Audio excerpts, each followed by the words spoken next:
నమస్తే, welcome to hit TV. నేను మీ శ్వేత గంగాధర్. ఈ రోజు అయితే చాలా విషయాలు మాట్లాడుకుందాం. ప్రస్తుతం మనతో పాటు ఉన్నారు ప్రముఖ సోషల్ యాక్టివిస్ట్ మరియు పబ్లిక్ స్పీకర్ రజనీ రామ గారు ఉన్నారు. ఒకసారి వారి మాటలు తెలుసుకుందాం. మేడం నమస్తే. నమస్తే అమ్మా. ఎలా ఉన్నారు? ఫైన్ అమ్మా, నువ్వు ఎలా ఉన్నావు? బాగున్నాను మేడం. మేడం చెప్పండి, మనం ఇప్పుడు ఒక పెంపుడు జంతువులను పెంచుకోవడానికి చాలా ఇష్టపడుతుంటారు. సో అలాంటి పెంపుడు కుక్క కావచ్చు, లేకపోతే పిల్లుల్ని కావచ్చు, ఇదే సిచ్యువేషన్కి సంబంధించి ఒక కుక్కని పెంచుకున్న నేపథ్యంలో ఆ కుక్క నాకడం వల్ల ఒక మహిళకి అవయాలు అనేది తీసేయడం, అంటే బాడీ పార్ట్స్ అనేవి తీసేయడం జరిగింది. అసలు ఎలా చూడొచ్చు మనం ఆ కేసుని? ఇప్పుడు చాలా మంది జంతు ప్రేమికులు అంటారు, లేకపోతే జాలి చూపించమంటారు, అవి బయట తిరుగుతుంటే తెచ్చుకొని ఇంట్లో పెంచుకోమని అంటారు. అంటే మాటలు చెప్పుకోవడానికి చాలా బాగుంటాయి. ఇప్పుడు పక్షులైనా జంతువులైనా అవి పక్షులు గాలిలో చెట్లలో అలా తిరుగుతూ ఉంటాయి, గింజలు ఏరుకొని తింటూ మళ్ళీ వాటి గూట్లోకి వెళ్తాయి.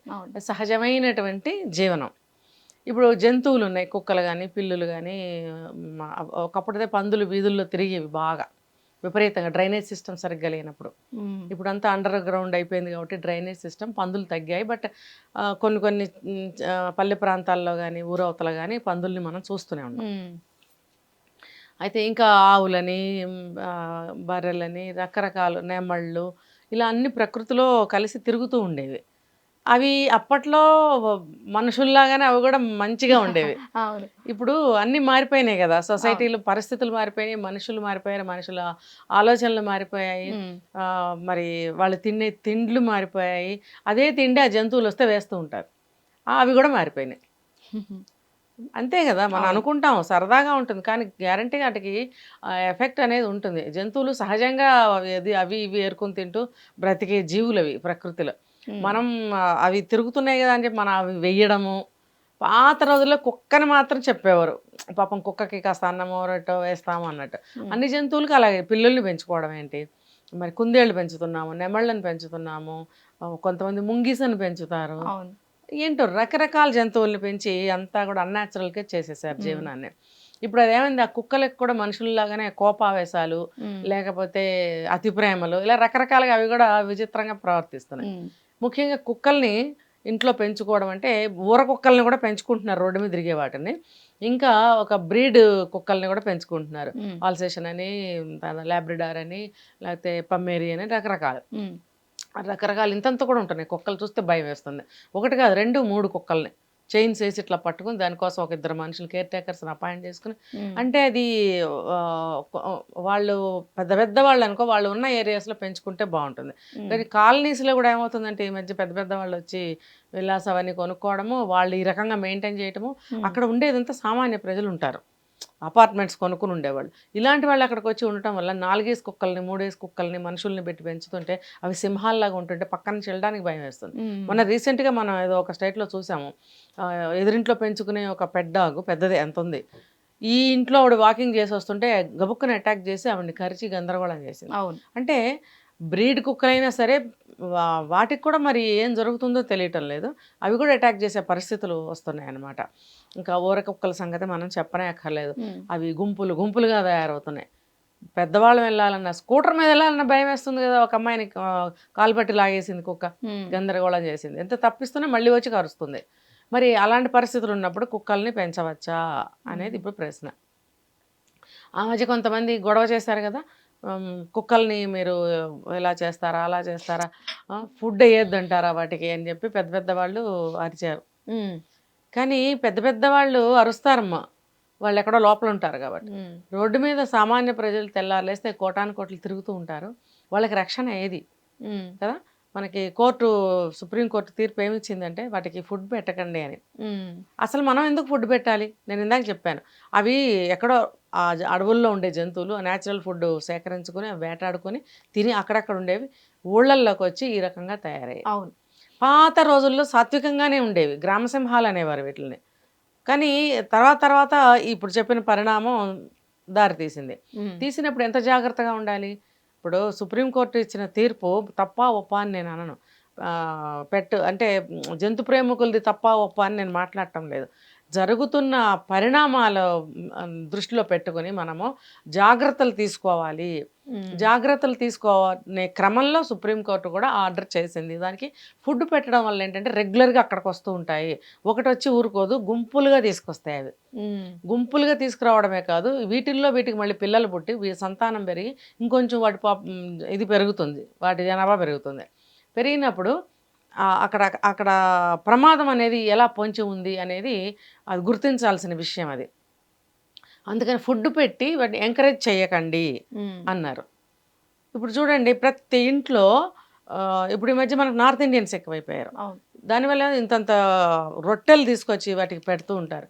అవి తిన్నంత తిని వెళ్ళిపోతుంటాయి. అవి అక్కడ ఈగలు ముసలడము, ఎండకి ఎండడము, ఆ ఫుడ్ అలాగా. అంటే ఎందుకు అందరూ ఫుడ్ ఎక్కువ తయారు చేసుకోవడం ఎందుకు, వాటికి పెట్టడం ఎందుకు, లేదా వాటి కోసమే తయారు చేయడము, ఇదంతా ఎటు దారి తీస్తుందంటే మానవ ప్రాణహానికి దారి తీస్తుంది. అంటే మేడం వీటినే కొంచెం కాపాడండి, ఫుడ్ పెట్టండి అని చాలా వరకు ప్రెస్ మీట్లు పెడుతున్నారు కదా. పెడుతున్నారు, కానీ వాటి వల్ల వస్తున్న ప్రమాదాలు కూడా గమనించాల్సిన అవసరం ఎంతైనా ఉంది.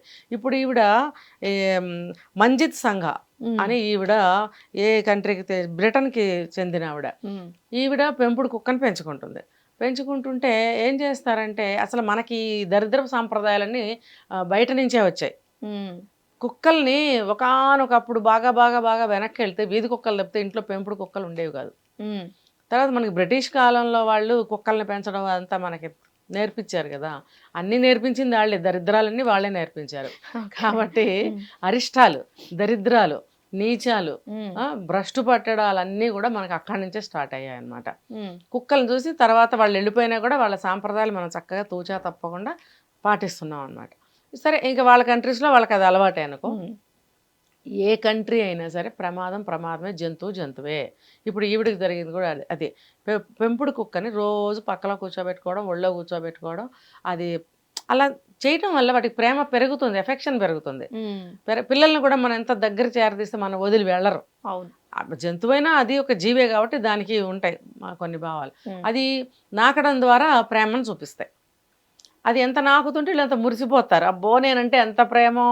పులుల్ని పెంచుతున్నారమ్మా, కొండ చిలువల్ని పెంచుతున్నారు, తర్వాత రకరకాల పెద్ద పెద్ద జంతువుల్ని పెంచుతున్నారు. గుర్రాలంటే అది వేరనుకో, రాజుల కాలం నుంచి యుద్ధాలకి వాటికి కావాలి కాబట్టి పెంచుతారు. కానీ ఇలా నాకించుకోవడాలు, దాన్ని ముద్దులు పెట్టుకోవడాలు. పులిని పెంచుతుంది ఒక ఆవిడ, ముద్దు పెట్టుకుంటుంది దాన్ని. అది క్రూర జంతువు. అది ఎంత నువ్వు ప్రేమించినా, అది నిన్ను ఎంత ప్రేమించినా కూడా అది జంతు లక్షణం చూపిస్తుంది ఎప్పుడొకప్పుడు కదా. వాళ్ళు ఏదో కరెంటు చూపించి చేతిలో స్టిక్కులు పట్టుకుని దానికి సంబంధించిన కోడ్ లాంగ్వేజ్ ఏదో మాట్లాడుతూ వాటిని అదుపు చేస్తూ ఉన్నప్పటికీ కూడా అది గనక తలపెట్టిందంటే మనం ఎక్కడ నిలబడలేం మనం. అలాగే ఏ జంతువైనా సరే, ఇప్పుడు ఈ కుక్క కూడా ఏం చేసింది, అతి ప్రేమ పెరిగిపోయింది వీళ్ళిద్దరి మధ్యన. పెరిగిపోవడం వల్ల ఇప్పుడు ఆఫీస్కి వెళ్ళి రావడం, 50 సంవత్సరాల పైనే ఉన్న వయసు ఆవిడ, 52 ఇయర్స్ ఏజ్. ఆవిడ ఆ రోజు ఆఫీస్ నుంచి వచ్చి ఇలా ప్రేమగా చూడడము, దానికి ఫుడ్ పెట్టడము, దాంతో మాట్లాడటం, ఇవన్నీ చేయడం వల్ల అది కూడా బాగా నాకి కొన్ని సంవత్సరాలకి ఏమవుతుంది, ఇది జరిగింది ఇవాళ. ఏంటి, ఎలా జరిగిందంటే, ఒకరోజు ఆవిడ ఆఫీస్ నుంచి వచ్చింది, సిక్ అయిపోయింది ఆవిడ. ఆ రోజు ఎందుకు ఫీవర్ లాగా వచ్చేది, బాగానే ఉంది, తగ్గుతుందిలే అనుకుంది. మర్నాడు పొద్దునకి ఆవిడకి ఇంకా సీరియస్ అయిపోయింది. చలి జ్వరం లాగా రావటము, పెయిన్స్ రావడము, ఏదో ఒక రకంగా ఉంటుంది కదా సిక్నెస్. ఏంటి, కుటుంబ సభ్యులు తీసుకెళ్ళి హాస్పిటల్లో జాయిన్ చేశారు. ఆమెకు టెస్టులు చేస్తే వాళ్ళు హాస్పిటల్ డాక్టర్స్ నిర్ఘాంతపోయారంట. టెస్టులు చేస్తే వాళ్ళకి వచ్చినటువంటి రోగం పేరు ఏంటంటే, ఆవిడకి ముఖ్యంగా చేతి మీద మనకి ఎప్పుడైనా చిన్న చిన్న స్క్రాచెస్ ఉన్నాయనుకో, మన స్టవ్ వెలిగిస్తుంటే కరెంట్ షాక్ కొట్టినట్టు ఉంటుంది. ఎందుకు, వూండ్ ఏదన్నా ఉంటే మనం స్టవ్ దగ్గర కానీ తలుపులు కానీ కర్టెన్స్ కానీ టచ్ అయినప్పుడు షాక్ కొట్టినట్టు అనిపిస్తుంది. గమనించారా? మనకి తెలియకుండానే ఎక్కడైనా చిన్న చిన్న పగుళ్ళు చేతుల మీద ఉండొచ్చు, లేదా చిన్నగా గీసుకుంటే ఏదన్నా గీరుకున్న గీతలు ఉంటాయి కదా, అవి కూడా అదేంటంటే హోల్స్ అనేవి ఓపెన్ అవుతాయి అక్కడ. అయినప్పుడు మనకి ఎఫెక్ట్ చూపిస్తుంది. గబుక్కుని చురుక్కుమన్నట్టు అనిపించడము, ఏదైనా ఇన్ఫెక్షన్స్ దాని ద్వారా కూడా వెళ్ళొచ్చు లోపలికి. అట్లా ఈవిడికి కూడా దానికి సంబంధించినటువంటి ఒక బ్యాక్టీరియా కుక్క లాలాజలం నుంచి, ఇప్పుడు సాధారణంగా చెయ్యి ఇలా అంటూ ఉంటారు, అది కూడా చేతినే నాకుతూ ఉంటుంది. అక్కడ చేతి మీద ఆవిడకి స్క్రాచ్ ఉంది, ఏదో గీరుకుని ఉంటుంది ఆవిడకి. ఇది దానికేం తెలుసు అక్కడ గీత ఉంది నేను అక్కడ నాకూడదని చెప్పి అవును. అది రోజువారీ అలవాటుగా నాకుతూ ఉండేటప్పటికి ఆ రంధ్రాల్లో నుంచి ఆ బ్యాక్టీరియా ఆ కుక్క యొక్క లాలాజలం శరీరంలోకి వెళ్ళిపోయింది. ఉమ్, వెళ్ళిపోయి ఆవిడకి మొత్తం బ్యాక్టీరియా అంతా వ్యాపించింది. ఉమ్, వ్యాపించి డాక్టర్స్ టెస్టులు చేసి ఆశ్చర్యపోయారంట, కుక్క నాకడం వల్ల ఈవిడికి ఇటువంటి బ్యాక్టీరియా సోకింది అని చెప్పి. ఉమ్, అది ట్రీట్మెంట్ ఇస్తున్నారు, కానీ చాలా ఫాస్ట్గా 24 గంటల్లో ఆవిడకి బాడీ అంతా వ్యాపించి గ్యాంగ్రీన్ లాగా వచ్చేసిందంట. ఉమ్, అది వస్తే ఏమవుతుందంటే తినేస్తుంది బాడీని, ఉమ్, ముఖ్యంగా కాళ్ళు చేతులు అట్లా. ఇంకా షుగర్ పేషెంట్స్ అయితే ఇంకా ఘోరంగా ఉంటుంది.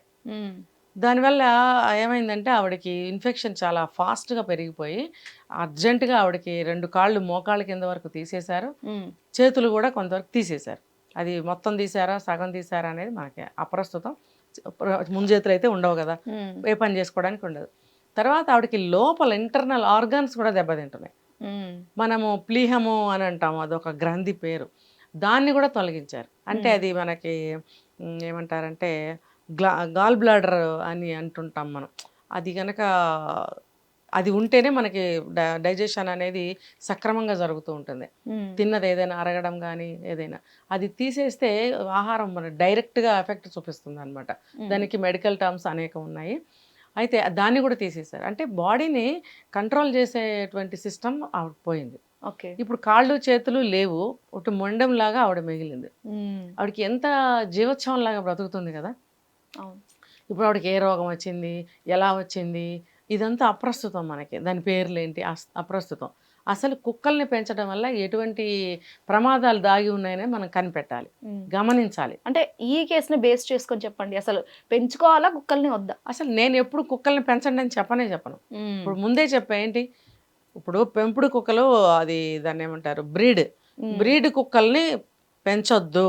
ఉమ్, రోడ్డు మీద తిరిగే ఈ ఊర కుక్కలు ఉంటాయి కదా, ఉమ్, వాటిని ఇంటి కుక్కల చొప్పున దత్తత తీసుకొని పెంచుకోండి అని చెప్పి ఒక సలహా వచ్చింది. ఉమ్, దాన్ని నేను ఖండించను, ఎంకరేజ్ చేయను, ఎవరిష్టం వాళ్ళది. కానీ సమాజం ఎటుపోతుంది, ప్రజలు ఏమవుతున్నారు, ఉమ్, వచ్చే రోగాలు ఎలా వస్తున్నాయి, జీవితాలు ఏమవుతున్నాయి, ఇవి ఎవరికి వాళ్ళు ఆలోచించుకోవాలి. ఈ కేసు చూసిన తర్వాత ఇది ఒక్కటే కాదమ్మా, పీకుతున్నాయి కదా, ఎక్కడికి వెళ్తే అక్కడ వెంటబడి పీకుతున్నాయి. అసలు ఇల్లు దాటి బయటకు వెళ్ళాలంటే కారులో తప్పితే 2 వీలర్ మీద వెళ్ళే పరిస్థితి కూడా లేనట్టుగా అయిపోయింది. ఉమ్, అంటే అంత భయానకంగా పరిస్థితి తయారవుతున్నప్పుడు ఉమ్, ఇంకా కుక్కల్ని పెంచుకోండి, దాన్ని పెంచండి, దీన్ని పెంచండి అని చెప్పడం కూడా అనవసరం. అవి వాటిని అడవిలో వదిలేయాలి అసలు. ఇప్పుడు కంప్లైంట్ ఇస్తే వచ్చి తీసుకెళ్ళి ఒక కుక్కని ఒకసారికి ఒక కుక్కనో లేకపోతే మహా అయితే 2 కుక్కలను తీసుకెళ్తున్నారు, ఫ్యామిలీ ప్లానింగ్ చేస్తున్నామంటున్నారు జిహెచ్ఎంసీ వాళ్ళు. మళ్ళీ తీసుకొచ్చి అది ఎక్కడి నుంచి తీసుకెళ్లారో అక్కడే వదిలిపెడుతున్నారు. కాదు, వీటిని దూరంగా ఫారెస్ట్లో వదిలేయాలి. ఉమ్, అప్పుడు అవి అక్కడ దొరికింది తింటూ బ్రతుకుతాయి, తర్వాత చనిపోతాయి. ఒకవేళ కొన్నిటికి పిల్లలు పుడితే అక్కడక్కడే పెరుగుతూ ఉంటాయి. అవి సమాజం ఊళ్ళోకి వచ్చేసి పడిపోతే, ఇళ్ల మీద పడిపోతే ప్రజా నష్టం కదా, అవును. అనేకమైనటువంటి రోగాలు వస్తాయి కదా. ఇప్పుడు చిన్న చిన్న పమేరియన్ డాగ్స్ కూడా ర్యాబీస్ ఇంజెక్షన్స్ వాటికి వేయాలి, లేకపోతే ఎంత ప్రమాదం. కరిస్తే గనక మనుషులకు కూడా అదే వ్యాధి వస్తుంది. నిన్న మొన్న ఇంకో కేసు కూడా మనం చూసాం. ఆ అబ్బాయికి కుక్క కరవటం వల్ల తల్లిదండ్రులు కంప్లీట్ వైద్యం చేయించలేకపోవటం వల్ల ఆ అబ్బాయి కుక్కలా కరవటం కూడా స్టార్ట్ చేసేసాడు. ఉమ్, వైద్యం ఎలాగోలా చేయిస్తే మరి ఏమైనా తగ్గేదేమో, మొత్తం కంప్లీట్గా చేయించలేదు. ఈ లోపల ముదిరిపోయింది, కుక్కలాగా అరవటం మొదలు పెడితే ఆ అబ్బాయిని తీసుకెళ్ళి హాస్పిటల్లో పెట్టి అక్కడ వాళ్ళు మాత్రం ఏం చేస్తారు, ఎటువంటి వైద్యం ఇవ్వగలరు ముదిరిపోయిన తర్వాత. ఇవన్నీ చూస్తుంటే ఎవరికి వాళ్ళు ఎంత జాగ్రత్తగా ఉండాలి, ఏ రకమైనటువంటి కుక్కనైనా సరే పెంచాలా అని క్వశ్చన్ వేసుకోవాలి. ఉమ్, నువ్వు నేను పెంచండి మానండి అని మనం చెప్పడానికి ఏముంది ఇక్కడ, చెప్తాం. ఒకవేళ మనం అంటాం ప్రమాదంగా ఉంది వద్దమ్మా అంటాం, మానతారా? మానరు. మొన్న ఎవరో ఒక ఆవిడ చెప్తుంది, నేను మైదాపిండి వాడతానండి, వాడద్దని చెప్పకండి, ఎందుకంటే అలవాటు పడిపోయాం, ఆ పిండి లేనిదే వంట చేయలేం. ఎలా మనుషులు మారతారా? ప్రమాదం ఎవరికన్నా వస్తే అప్పుడు ఏడుస్తూ ఉంటాం మనము, ఇంకా ప్రమాదానికి గురైన వాళ్ళు ఏడవటము, ఇంకా అక్కడితో వాళ్ళకి అది సరిపోతుంది. కరవనోళ్ళు మిగతా వాళ్ళు కాస్త సేవ్ అయినట్టు లెక్క. అంటే అలా అనుకుందామా మనం? పోయిన వాళ్ళు పోతారు, ఉండేవాళ్ళు ఉంటారని అనుకుంటామేనా మనం సమాజాన్ని ముందుకు తీసుకెళ్ళటం? అభివృద్ధి అంటే అదేనా? కుక్కల్ని జాగ్రత్తగా ఫ్యామిలీ ప్లానింగ్ ఆపరేషన్ చేశాక అడవుల్లో దూరంగా వదిలేయండి. అడవులు మనకి ఎంత తక్కువ లేవు, అవి సంతాన వృద్ధి అయితే అవుతాయి, లేకపోతే ఆపరేషన్ చేశారు కాబట్టి పుట్టకపోతే అవి ఎంతకాలం జీవిస్తాయో అంతకాలం జీవించి అంతరిస్తాయి. అవునా? మరీ అంతరించిపోయే పరిస్థితి అయితే రాదు. కుక్కల జాతి అంత తేలిగ్గా అంతరించిపోదు, అవి ఉంటూనే ఉంటాయి. కాకులు ఏం నష్టం చేసినాయి? చెట్లు కొట్టేశాం, కాకులు అంతరించిపోయినాయి. కాకులు పక్షుల ద్వారా వృక్షాలు పెరుగుతాయి తెలుసా, ఇక్కడ ఫలాలు తింటాయి. వేరే ఎక్కడికో ఆస్ట్రేలియా వెళ్ళొచ్చు, ఇంకో చోటకి వెళ్ళొచ్చు, అక్కడ అవి రెట్టలు వేయడం వల్ల అక్కడ కొన్ని విత్తనాల ద్వారా కొన్ని మొక్కలు మొలిచే అవకాశాలు ఉంటాయి. మంచి వేప తీసుకో, వేపే తీసుకో, కాకులు వేప పళ్ళు బాగా తింటాయి. అవి ఆ గింజల్ని ఎక్కడో అవి రెట్టలు వేస్తాయి. వేప చెట్టు మొలిస్తే మంచిదే కదా. మరి వేప చెట్లు కొట్టేస్తున్నాంగా మనం. ఏ పండైనా సరే తింటే అవి రెట్టల ద్వారా అక్కడ విత్తనాలు వెళ్తాయి, కానీ చెట్లు ఉంచట్లేదుగా. కాకుల ద్వారా మన వృక్ష సముదాయాన్ని పెంచుకోవచ్చు. మనం పక్షుల్ని పెంచట్లేదు, ఒక కాకే కాదు ఏదైనా తీసుకుంటే పక్షుల్ని మనం అంతరించిపోయేలాగా మనం చేసాం. అవి ఆకాశంలో తిరిగి మనకేం నష్టం చేసినాయి? చెట్లు కొట్టేయడం వల్ల అవి కూడా అంతరించిపోయాయి. మరి భూమి మీద తిరిగి మనుషులకు ప్రాణ నష్టం చేస్తున్నాయి కదా ఇవి. మరి వీటికి ఎటువంటి చర్యలు తీసుకోవాలి? ఒకటే కుక్కలు నువ్వు ఎంత చేసినా ఏం చేసినా తిరుగుతూనే ఉంటాయి. వాటికి కూడా ఫ్యామిలీ ప్లానింగ్ చేస్తే పర్వాలేదు. అదే కానీ 100ల కొద్ది గుంపులు ఉంటే మనుషులు బ్రతకాలా వద్దా అనేది ఆలోచించుకో. హిట్ టీవీ యాప్, ఇందులో short news, live news, entertainment shows, movies, digital magazines తో పాటు మీ జిల్లా వార్తలను కూడా ఫ్రీగా చూడొచ్చు. ఇంకెందుకు ఆలస్యం, వెంటనే హిట్ టీవీ యాప్ ని డౌన్లోడ్ చేసుకుని ఫ్రీగా ఎంటర్టైన్మెంట్ పొందండి. Hit TV app, hit TV app, please download hit TV app. Hit TV యాప్ని ఫ్రీగా డౌన్లోడ్ చేసుకొని ఎంజాయ్ చేయండి. మీకు నచ్చిన ఎంటర్టైన్మెంట్ కోసం హిట్ టీవీ యాప్ ని ఫ్రీగా డౌన్లోడ్ చేసుకుని ఎంజాయ్ చేయండి. హిట్ టీవీ యాప్ని డౌన్లోడ్ చేసుకుని ఆస్వాదించండి, ఆశీర్వదించండి. ఇంతమంది సెలబ్రిటీలు హిట్ టీవీ యాప్ ని డౌన్లోడ్ చేసుకోండి అని చెప్తున్నారంటే ఎంత మంచి యాప్ ఆలోచించండి. అమెరికా అమెరికా అమెరికా అమెరికాలో చదవాలనుకునే వాళ్ళకి విశ్వసనీయమైన పేరు మన శౌర్య కన్సల్టెన్సీ.